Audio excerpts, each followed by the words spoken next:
فلما ألقوا قال موسى ما جئتم به السحر إن الله سيبطله إن الله لا يصلح عمل المفسدين አንደኛ መነሻው ያ ምቀኝነት ነው ወይ በሆነ ነገር ይበልጠኛል ነው ወይም ደግሞ የነዛን ሰዎች የነሱን ሀብት ወደ ራሱ ለመገልበጥ የሚሉት አላቸው ድመት ያርዳሉ ውሻ ያርዳሉ ድንቢጥ እንደዚህ የተለያዩ ነገሮችን እያረዱ እዛ የሚጠነቁሉበት ቤት ላይ ወስደው ይቀብራሉ እንቁላል ይቀብራሉ የተለያየ ነገር ደግሞ አጽፈው አምጥተው እዛ ሆነ ቦታ ላይ ያደርጋሉ በተለያየ የጥንቆላ ስራ የሚሰሩ ሰዎች አሉ እነማናቸው እነዛ አብዛኛዎቹ መሐመድ አህመድ ፋጡማ ኸዲጃ ተብለው ነው ጎረቤት ለጎረቤት ዘመድ ለዘመድ ይሄን ጥንቆላ ያደርጋሉ ይሄን የሚያደርጉ ሰዎች አንደኛ የዝህን የወንጀል ክፋት ማወቅ አለባቸው ያከፍራል ተብሏል እንደው ከስልምና የሚያወጣም ነው ተብሏል ያም ከተባለ ይሄ ጥንቆላ የሚባል ነገር በጣም አደገኛ ወንጀል ነው ስለዚህ ይሄንን ወንጀል ሁሉም ማቆ መጠንቀቅ ይኖርበታል አንዳንዱ ሰው ደግሞ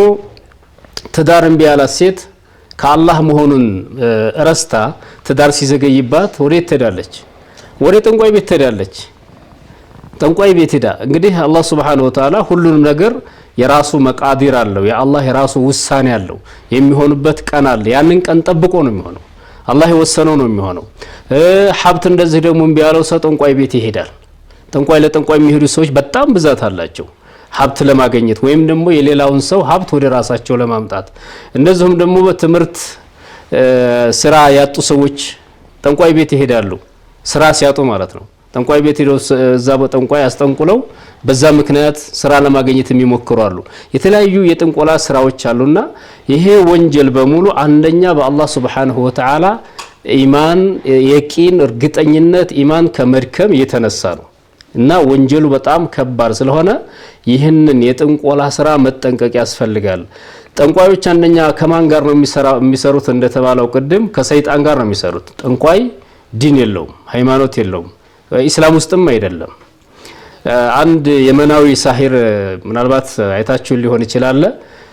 ከዚህ ከጥንቆላ ተውበት አላህ ፍቆት ከወጣ በኋላ ብዙ ነገሮችን ሲናገር የሰማሁት አለኝ ከዛ መካከል አንዱ ውሻ ጋር ጥንብ እንበላ ነበርአለ ውሻ ጋር ጥንብ እዛ እንበላ ነበርአለ ምክንያቱም እንደዛ ካልሆነ ሲህሩ ስለማይሰራ ማለት ነው የተለያዩ ነገሮችን ያደርጋሉ ሽንት ቤት ገብቼ ውዱ ያደረኩ መስዬ በሽንቴ ታጥቤ ነበር መውጣው ይላል የጥንቆላ ስራ በጣም አደገኛ ስለሆነ ትልቅ ወንጀል ነው ከእንደዚህ ያለ ስራ ተመልካቾቻችን አብዛኛው የሚሰራውም ከሙስሊሙም ከሌሎችም አካላቶች ስላሉ ከእንደዚህ ያለ ነገር መውጣት ያስፈልጋል እላለሁ